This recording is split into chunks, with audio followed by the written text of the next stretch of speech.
Hello, welcome to Fishburner Live on a Friday night, 8 o'clock. We normally, if we have a normal start time, it should have been 7. But because we have something really substantial today, this Friday night, as you can see, networking is still happening over here. And actually, I can show you on another camera angle. And you can see there are people still over there where you can see me waving. And we're back. Today, we are lucky enough to have ClimateKIC's Australian Final pitch night that's right. here at Fishburner. Yes. We are really grateful that you bring the event back to us again. And sitting next to me is, of course, a charming partner of ClimateKIC program. Yeah. Or actually, can I say Climate Launchpad program? Here in Australia. Yeah, so it's ClimateKIC and Sina. Climate Launchpad. That's it, yeah. Welcome to Fishburner Live. Of course. Thank you so much. And thank you for Fishburners for hosting us again tonight. Yep. It's the 3rd year in a row, I believe. And yeah, we always love to come back. You're such Fourth time. Third time. I can't remember now. It's all been online the last years. And so now we're back in person, which is amazing. But yeah, we're so grateful that, we can come into this beautiful startup space. And yeah, you're a fantastic team. So thank you so much for hosting us again tonight. Jemima is the one, the producer, organizing the whole thing. Yes, she is fantastic. I'm just playing with my toys. Yeah, you've done that very well. For those people who missed the event, going to find the video afterward, what has happened? What has happened? Yeah, right. So Climate Launchpad is a global clean and climate tech business ideas competition. That's right. And ClimateKIC runs that competition across 60 plus countries every year. So every year we go around the world and we find some really bright minds with great clean or climate tech ideas. And ClimateKIC Australia facilitates that competition here in Australia. And it's a whole little acceleration program behind it as well. So besides the pitch competition and bring the winner out there to the world, there was actually a coaching and development support program before that. Yes. So if you get accepted into the program, you go through a 3-day boot camp with our international trainers from Europe. Then we're doing a lot of webinars, also with some international trainers. Then you get pitching opportunities, one-on-one mentoring with mentors all across Australia. And then, once again, No, it's all right. I just double-checked the technical facility. Sure. Keep going. Once again, pitching, and then, if you get all the way up into the top 6 from all across Australia, you come to this stage, pitch again, and then we've just chosen the 3 winning innovations tonight that will represent Australia in the Asia Pacific final. So where will that happen? So this year it's still online. Okay. But we are hopeful that next year hopefully we can come together. So that it's a really, really big event. If it were not online, where would have it been? In India, I believe. India, okay. So but every year it's different, India. or it's actually in India? Every year it's different, so every year it's a different country, and we're obviously all across the world, so there are different continents hosting different regional finals, but for us it's the Asia Pacific final, and our innovators, they're going to meet their peers from India and Singapore, Japan, New Zealand, and many others. Fantastic. So besides the free so the free winner will go to the next round of regional final. And if they win from the regional final, they could proceed to a global competition. That's correct, So if they make it into the top 16 at the regional pitch final. So how many teams in the regional final? So it's the whole countries from the Asia Pacific. Okay, so there would be 20 countries or 30 countries. A little bit at less. Least. Not all countries are competing, but I think around 15. All right, but this whole ClimateKIC program is sponsored by United Nations or something. The programs are sponsored lender-based. So for us here in Australia, our sponsors are the Future Battery Industry CIC and Race for 2030 and the Department of Energy and Resources. Fantastic. Federal government. Federal government. Federal yes, government. Yeah. So although this particular event is happening in Sydney, this is not a Sydney-centric program. No, absolutely not. Nationwide it's program. a nationwide program. We are in almost every state. So if people watching this, and there might be researchers, there might be innovators with some really cool clean or climate tech. There might be entrepreneurs who have already launched and they are early stage startups. If you are at this point in time and you're interested in joining us next year, we're running this program annually, and we are recruiting startups and entrepreneurs from all across the country. For the 6 winners, for 6 finalists tonight, where are they coming from? They're coming from all across the country. So yes. we have a New South Wales team. New South Wales team. We also have a Victorian team. Queensland, and Canberra. There was a Canberra team as well. Team. But when we started with the bigger cohort, we had someone from almost every state. I don't think we've been in the Northern Territory. So what's happening in the Northern Territory? We want to get applications from the Northern Territory. So if anyone is watching, anyone thinking about renewable climate-related startup or any startup in Queensland, Northern Territory. Anywhere if you are in discovering Australia. about Fishburner Live, then think about joining ClimateKIC program. ClimateKIC Climate Launchpad. So besides pitching competition, coaching about business model building, of course, number one is finding customer and finding investor for these startup. What are the action that you guys can provide to these participants in terms of finding customer or investor? Yeah, of course. So I think what's important to say also about the program, where it differentiates from others maybe, is that at ClimateKIC, so our work really focuses on system level change and system level innovation. So we're really looking at, and I said that earlier, we're really looking at system change in cities and the way we're using materials, the way we're producing energy, and really having the many different actors within a system and making that, getting it to a point where we achieve net zero.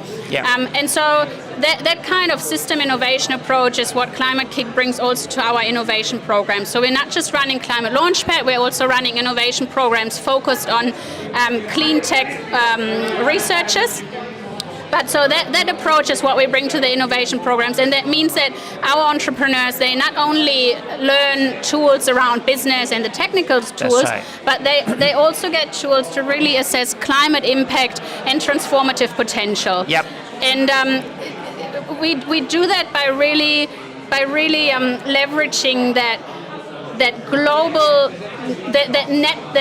knowledge and experience of our global network to really build entrepreneurial support that can align in scope and impact with the climate challenges we're facing globally. So that's what we're doing. That's what's special.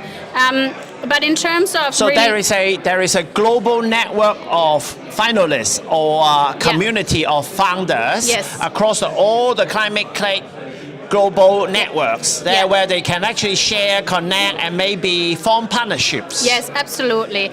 There's like all across our partner networks across the world, there are always opportunities to connect further, to find out more pathways into acceleration programs, especially here in Australia. We are, we're partnering a lot with acceleration programs all across the country. Many of our startups that come out of this competition go straight into acceleration programs or other pathways. So that's why you call yourself a pre-acceleration coaching program or something, developmental competition. In the end, it's really it is run in a competitive nature. It is a competition, but it is certainly like a bit of a pre-acceleration program, because you do go through a whole lot of training. And I think what's really special about actually being able to do this training is it's all for free.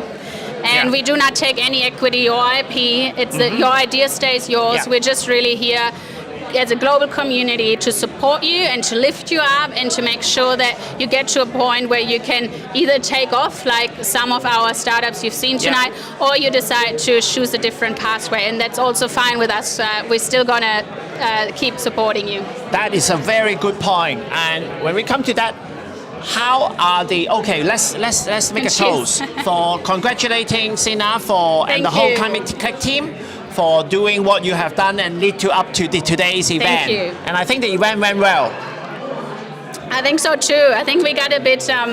I think it was a bit chaotic in the end, but that was certainly our fault. What was that? I don't know. I don't know neither. Okay, we but because you were awards. busy printing was it because you were busy printing I was scrabbling away the winners. Exactly. And I could hear my name.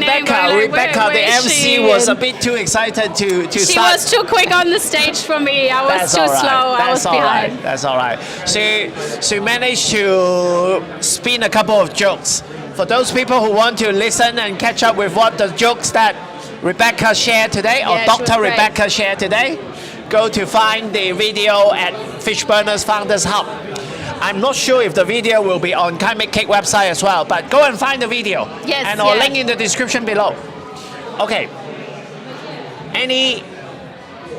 It is now 4 years for Australia. Yeah, it's actually it's our more than 5th year. 5 years. 5th year in Australia and 7 years in globally. I think it was last year.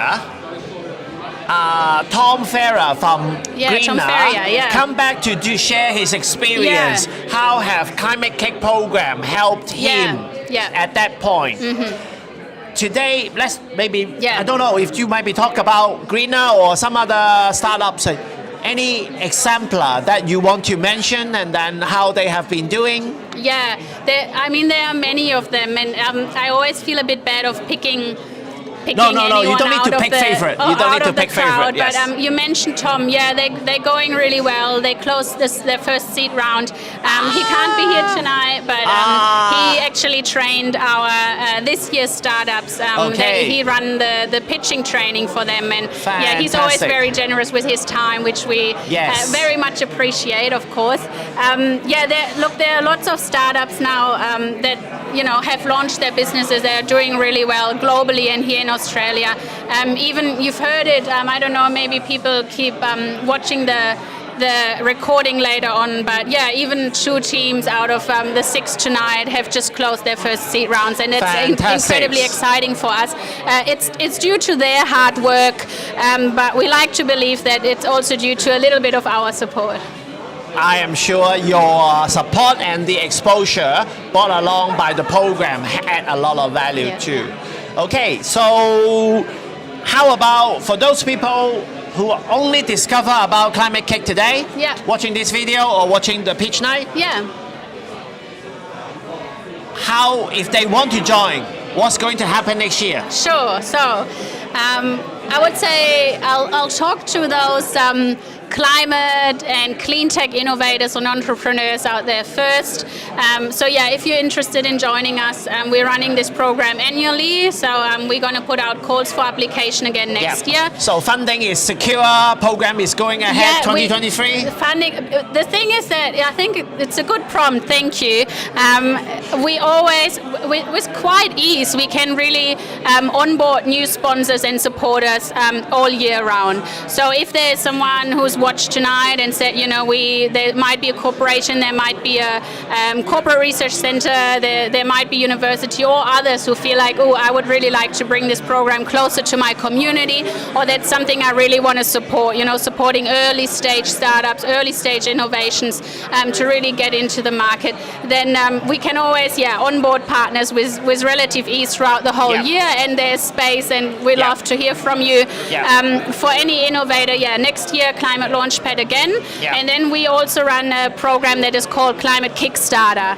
And so ClimateKIC Starter is really for researchers in the climate field who might be based at corporate research centers or universities, or even in industry-led projects, and who really want to learn how to commercialize research. And then ClimateKIC Starter is the perfect vehicle for researchers to drive that. So it's a really smaller program, separate from this pitch competition? It's completely separate, and it's Australian-based, and it's really for researchers to learn how can I commercialize my research, what pathways can I go, what do I need to look out for in terms of IP, what stakeholders do I need to bring in, and it's really about empowering our research researchers here in Australia to be able to commercialize, to get their innovations out of the lab into the market, because that's really what we need to mitigate and adapt to climate change in the long term. Very good. So any researcher, any academic, basic research team that you think your technology or science is applicable to climate change improvement or climate change initiative, reach out to ClimateKIC. ClimateKIC. Tell your supervisor.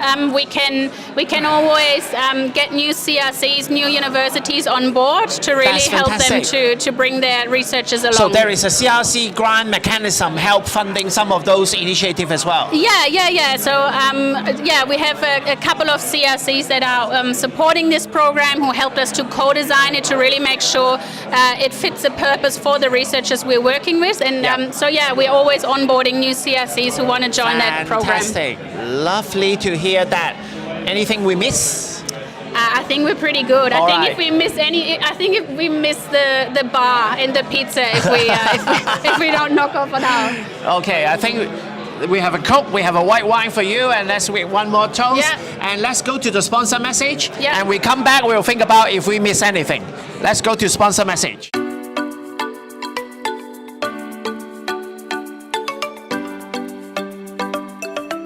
Thank you for all the people that are watching online. I believe we have people from England, Israel, the US. Okay, my name is Alex. I'm the founder of BatTri. First-hand dramatic impact of climate change. We will send a read-only copy. Please jump on here, send us.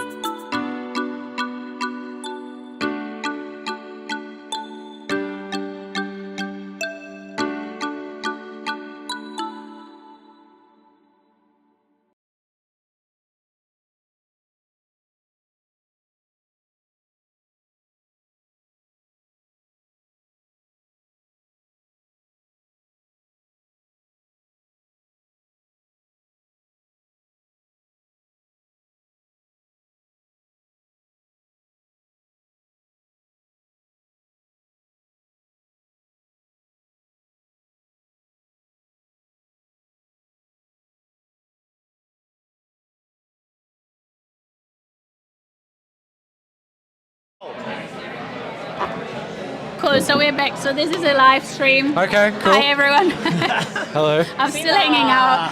I'm gonna leave, but we have a much more important person here tonight. So Ben is one of our winning team, Spark3d. Congratulations again. Thank you. And so I'm just gonna leave it with Ben to talk a little bit more about his innovation. But thanks so much again for tonight. And congratulations to you, and you take over now. Let's put our hands together for the lovely Sina from ClimateKIC. Yay! Thanks, Sina. Ben. Hey. Was it exciting? Very exciting, yeah. You enjoy it? Yeah, it was really fun. Very good. Was it first time is this your first time at Fishburner? No, I've been a few times before. Good to know. Just in the audience member. All right, so you know the overall impression, and you're familiar with the zone. This is your home zone now. And you won it. Yeah, very exciting. Where are you from? Canberra. You're from Canberra. So someone from Canberra going through a national program and sneak up or sort of came down to northeast city that's called Sydney, and then sneak into Fishburner a few times, get familiar with the environment, and then go on stage or went on stage and then just won it. Yeah, I guess that sounds sounds so easy, is it? It's not that easy. Tell me about Spark3d. So Spark3d. Ooh. Somebody's dismantling something. But anyway, keep going. Okay. So we make 3D printers that print electronics. Yep. It's very fast, very high resolution, and lots of different materials. So metals, insulators, polymers, semiconductors. Yep. Okay, a disclaimer first. I am a nerd. My background is electronic engineering. Awesome. I print, I draw circuit board, etch circuit board. Fantastic. Since 40 years ago. Okay. Number one question. One of the example you show is printing a copper trace on a particular substrate. Yeah. What is a substrate? ITO glass. A glass. So Yeah. a piece of glass as a substrate. With a conductive oxide layer on top. Yeah, that's what you print on it. Yeah. Because you don't want it all conductive. You want the trace to be conductive. Yeah. But then there is a copper sulfate solution that through the laser or through the whatever spark arcing mechanism that deposit that trace with good resolution. So does it mean actually if I have two trays crossing each other, if I have a multi-layer circuit,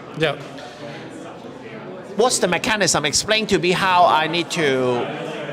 Do I need to print one layer, trace one layer, then change the fluid and coat the second layer, and then? Yeah, exactly. Yes. So it's actually the guy who's going to print that circuit need to be really fluent and understand how a basic circuit board works, or essentially a multi-layer circuit board works, to be doing it effectively. Is that right? At this moment, yes, I think that's true. I think ideally we'd like the experience to be you just drag and drop your Gerber file, put it in the program, it will sort all of this out for you and change liquids automatically. Oh, really? Yeah. That's your current 3D printer? Not current 3D printer. Okay, so we are talking about link in the description below. I love this phrase. You can say that too. Follow our links in the description below. Go to the website, discover a 3D printer that is going to print a multi-layer, specifically circuit board. Yeah, multi-layer circuit board. How fine is the line? How fine is the resolution? The thickness or the line width? No, the line width. So basically we swap out different electrodes for different line widths. Okay. So the one in that video, that was 200 microns.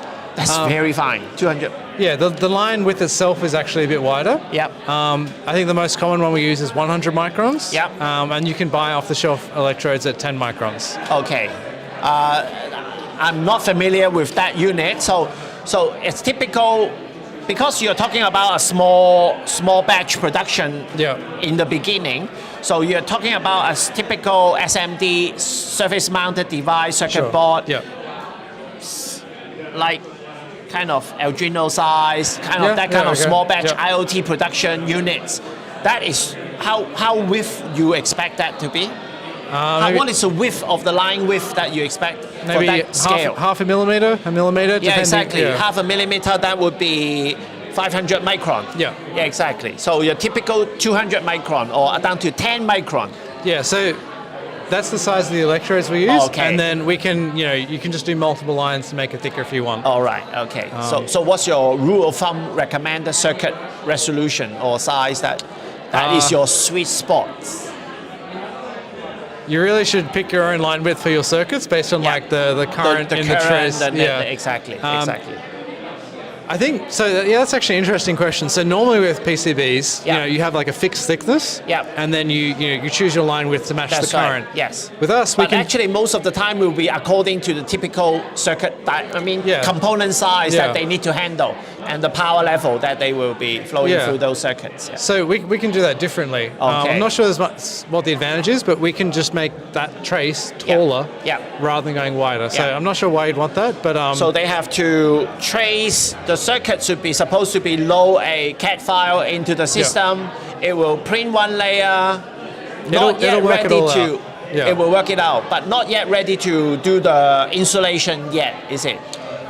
No. That's a prototype kind of still working on that. So single layer circuit board, one side or one side single layer circuit board is ready to go. Yes, that is ready to go. But the key, one of the example you mentioned was about solar battery.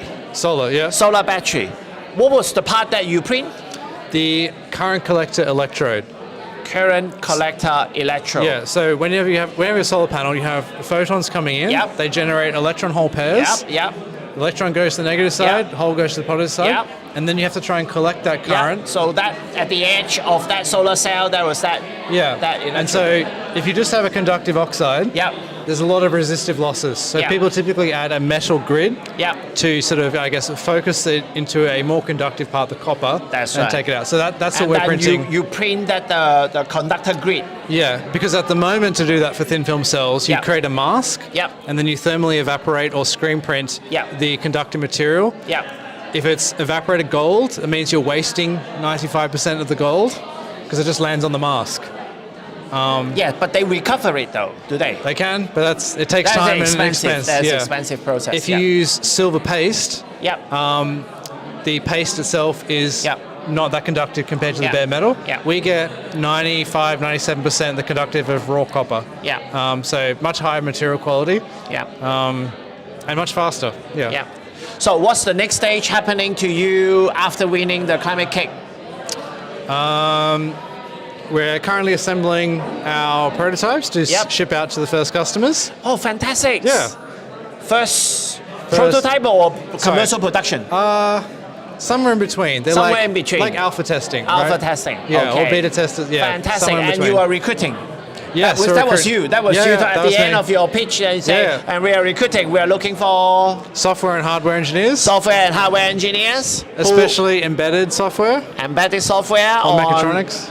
Onto your printer circuit board. Yeah. What controller was it running? Is it running?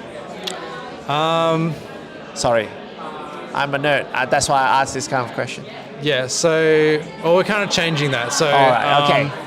But mainly we're adding a bunch of systems to the board. Yep. And so interacting with all those systems, making a really cool synchronous high resolution system in time. Very good. Interesting problems to work on. Very good. So you take intern because those who graduate and into their embedded system already, they might be already very busy.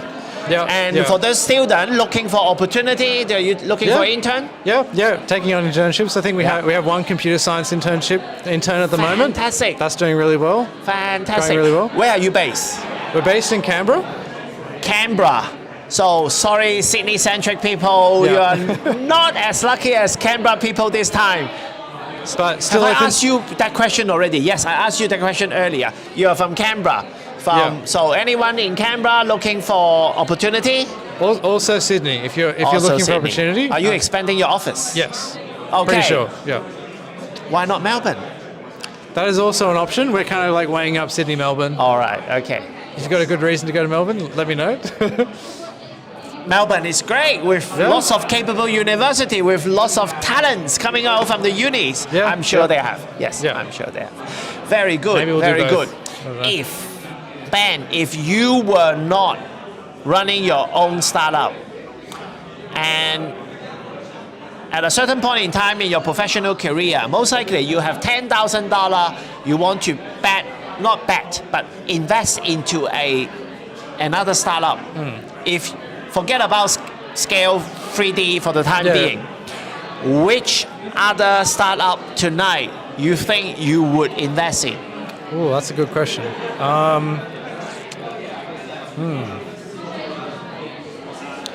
All of them have different positive points about them. All of them are very impressive. Yeah. Yes.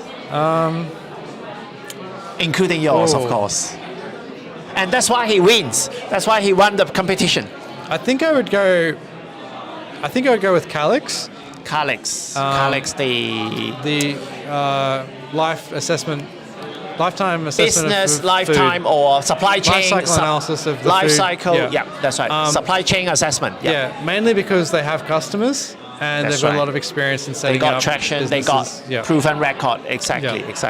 But that field is very competitive, though. Yes. Because at least I know in this building here at Fishburner, right above us at level 3, there are 2 companies working on exactly the same area. Yes. Helping business to evaluate their climate footprint and climate rating and using different methods. Yeah, no, that's true. I think I probably would have reasons to invest in all of the different companies. But the demand is high for that particular. So for everyone watching, link in the description. I should put a link down there, link to Ben's Scale 3D as well as Spark3d. Sorry, Spark3d. Okay.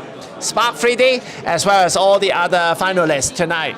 But put our hands together for Ben again. I personally would love to find out more about that BatTri.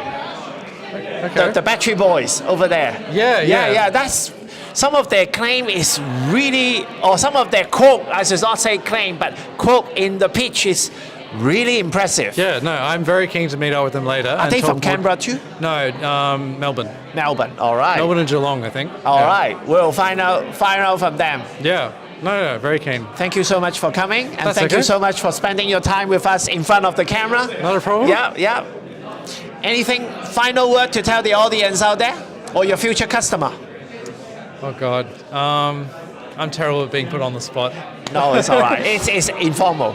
Okay, nah, sorry, nothing.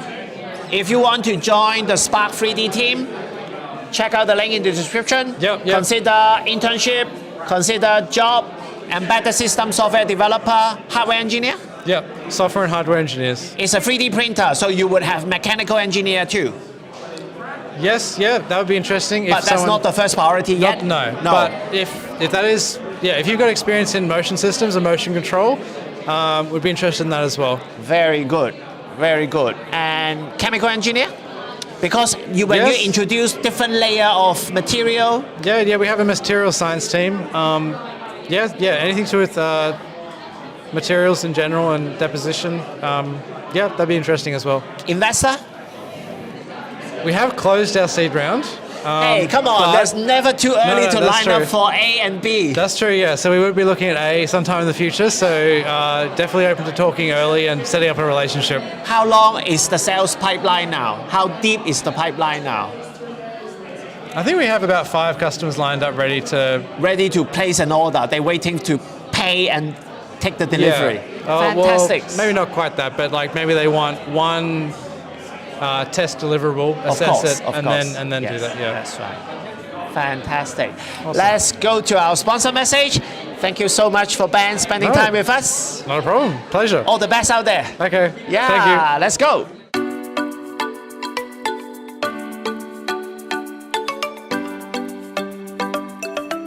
Thank you for all the people that are watching online. I believe we have people from England, Israel, the US. Okay, my name's Alex. I'm the founder of Trim. First-hand dramatic impact of climate change. We will send a read-only copy. Please jump on here, send us.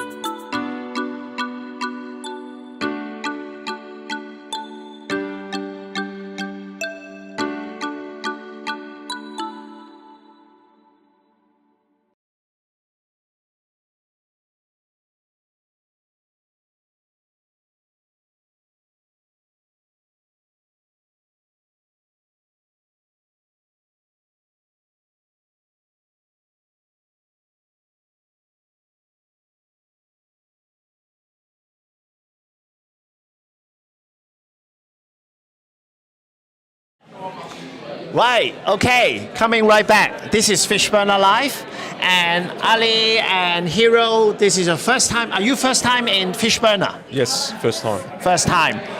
Yeah, first But time. although they are first time, they won, how many award you won tonight?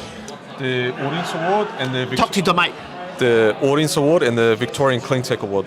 Victorian Cleantech Award. Yeah. And the audience favorite votes. Yes, From that's through Slido.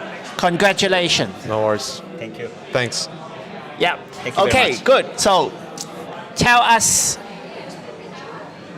what have you guys been pitching and won those awards? 30-second elevator pitch.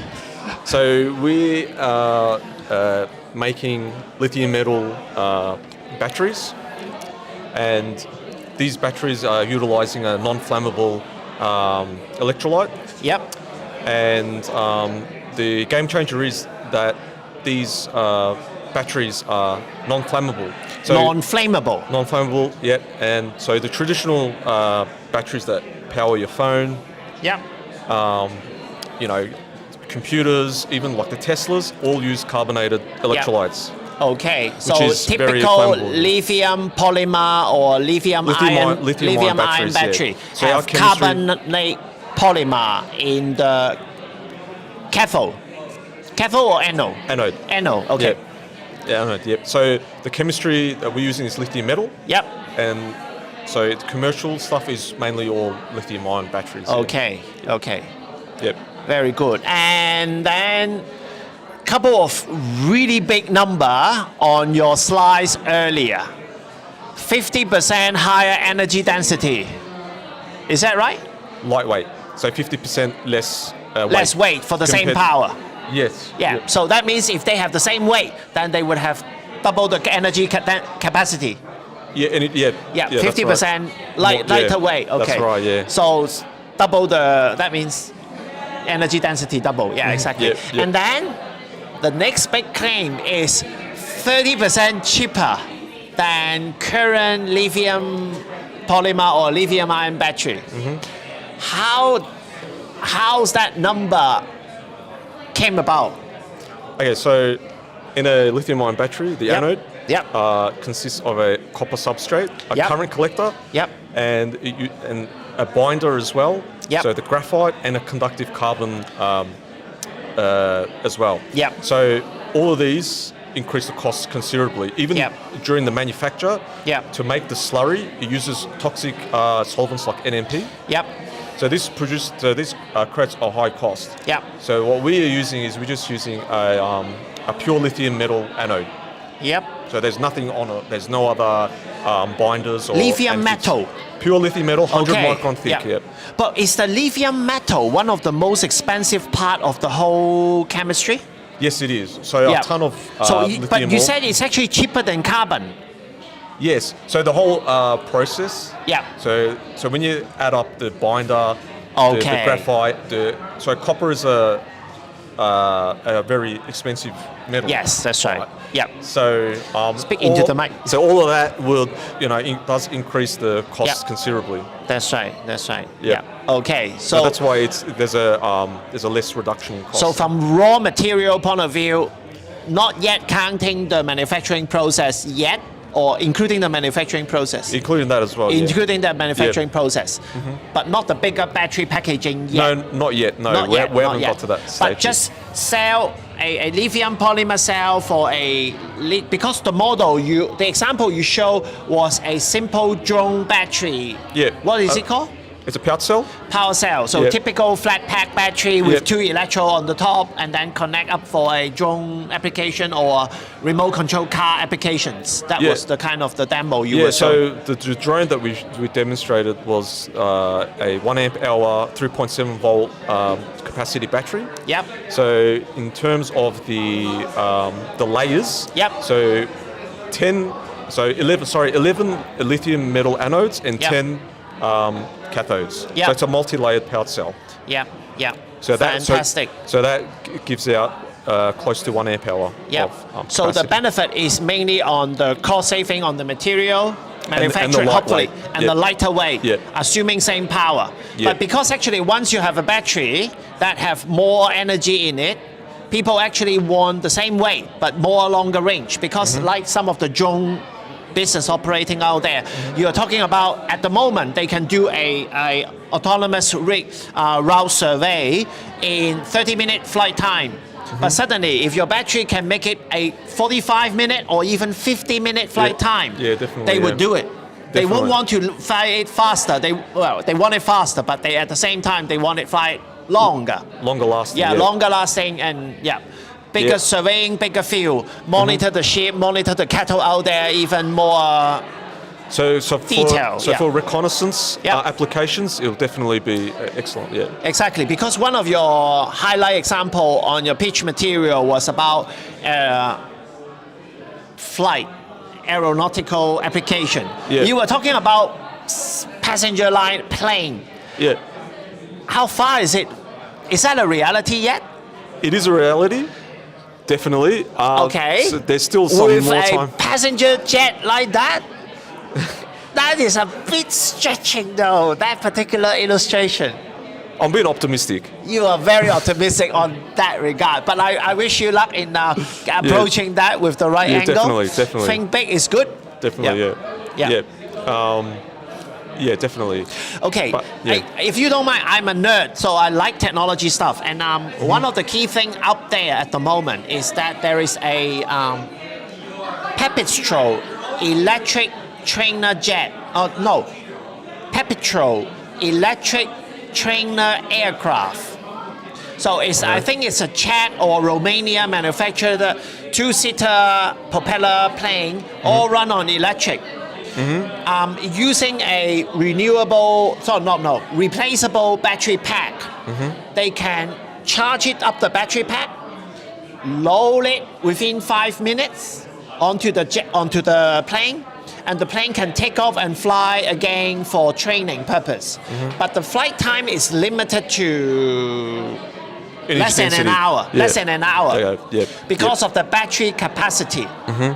So if your battery could be packed in the same form factor with double the range, you could go enable them to do a 2-hour flight training rather than a 1-hour flight training. Yeah, most likely, yeah.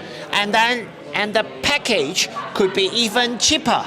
Yes, definitely, because pouch cells are generally much more cheaper to manufacture compared to cylindrical and prismatic type cells. Yeah, but I'm not aware. I should say, I don't understand it, but somehow major electric car or electric device manufacturing, they all use cylindrical battery. Why is that? I think it's just the infrastructure that's out there. What infrastructure? Manufacturing or? I think the manufacturing is just already there, so they just stick to it. But I guess GM Motors. Come on. So now, GM with Motors, all the smart people at Tesla, with all the smart people in Panasonic, they go through the whole cycle, but they still come up with a bigger, taller, thicker cylindrical battery, not going for a square flat pack battery.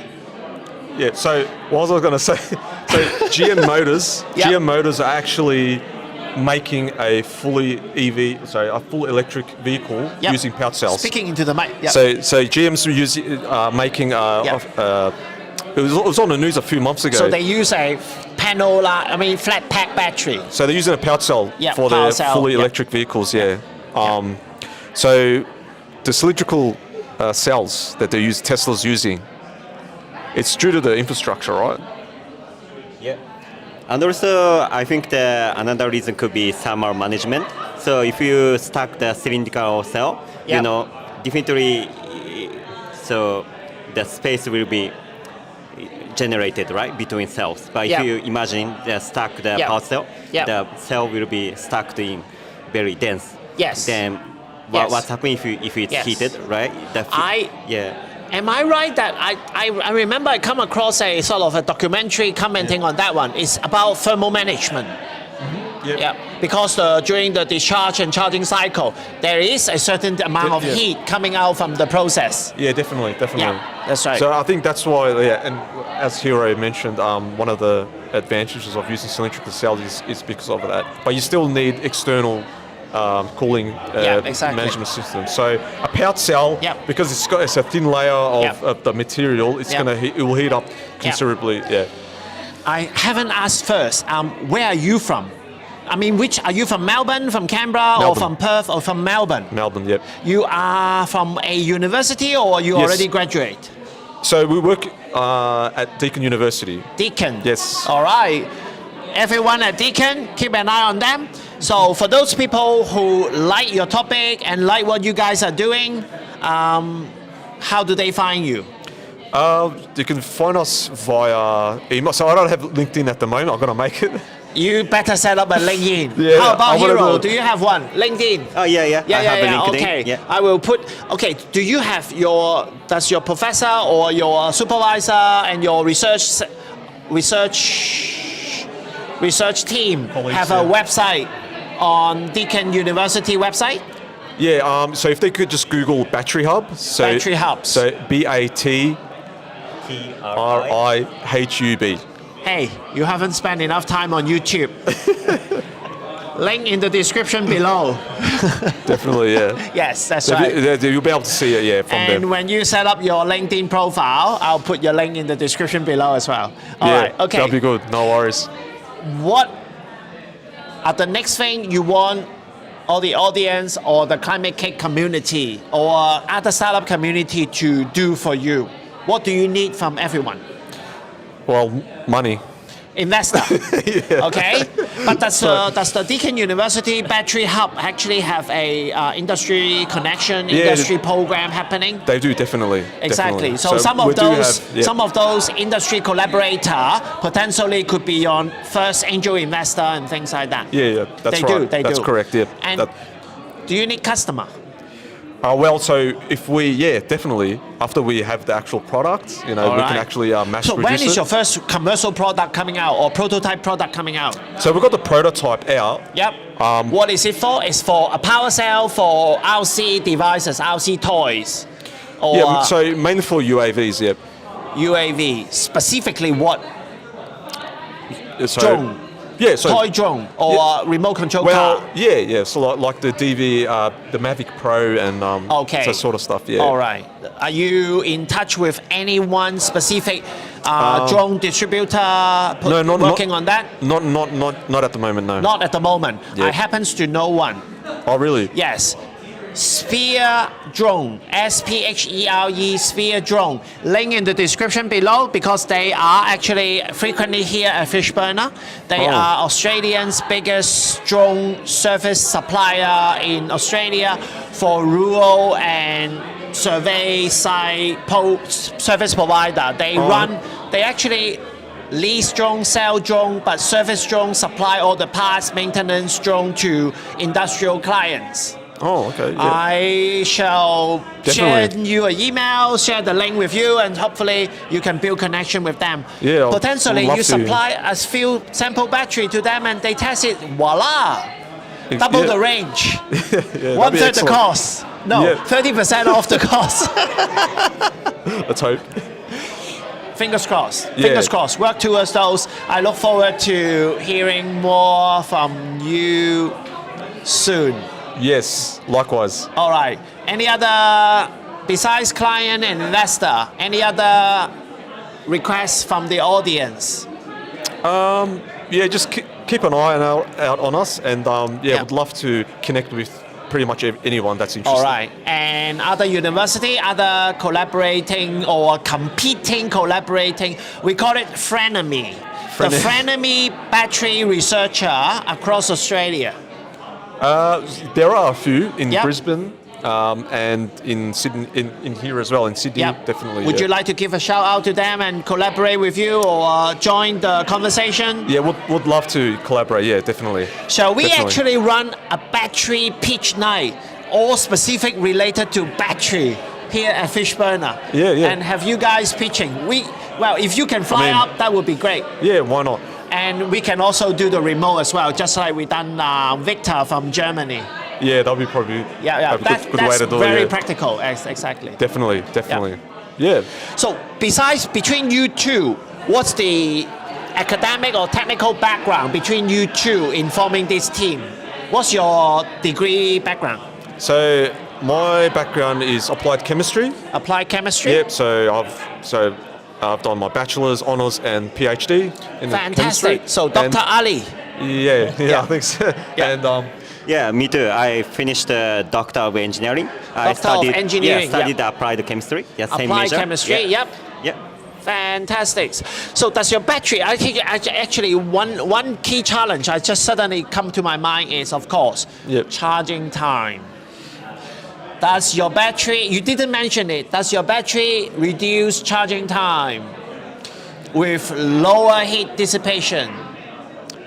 Yes, it can. How many percent? So I think we can hit 80% in under 40 minutes. 80% in 40 minutes?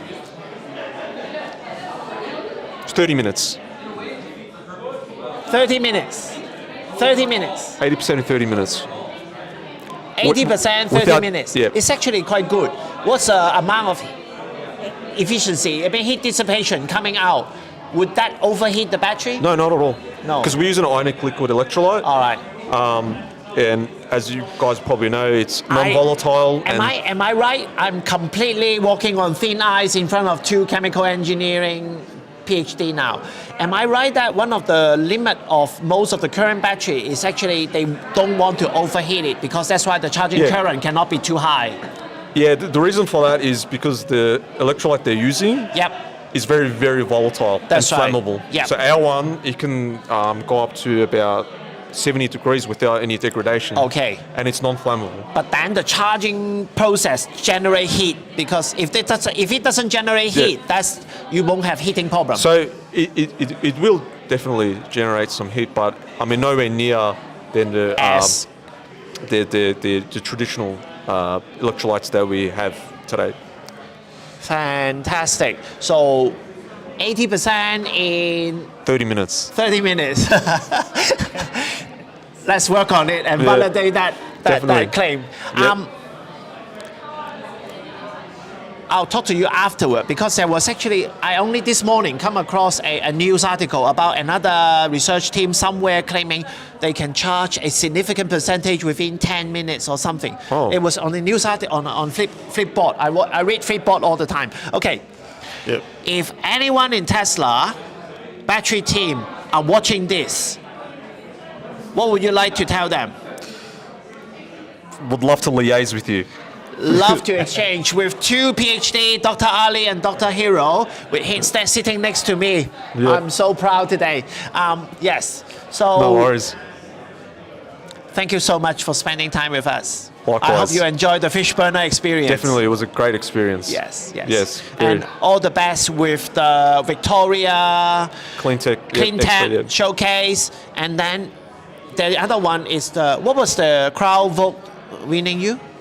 Oh, it's just a accolade. It's just an accolade. Okay, so that was no next stage yet. No. But I'm sure with what you have shown up there earlier, it's fantastic. Yep, no worries. All right, for you and your friends and your family and for everyone out there, follow the link in the description below to watch the pitch that Dr. Ali and Dr. Hiro has done. But Dr. Hiro was quite quiet during the pitch. Sorry, my fault. No, it's all right. Yeah. Welcome to Fishburner, and good to have you both here. Likewise, yeah. It's good Let's to be say here. goodbye to our audience. No worries. Thank you for tuning in. See you next time.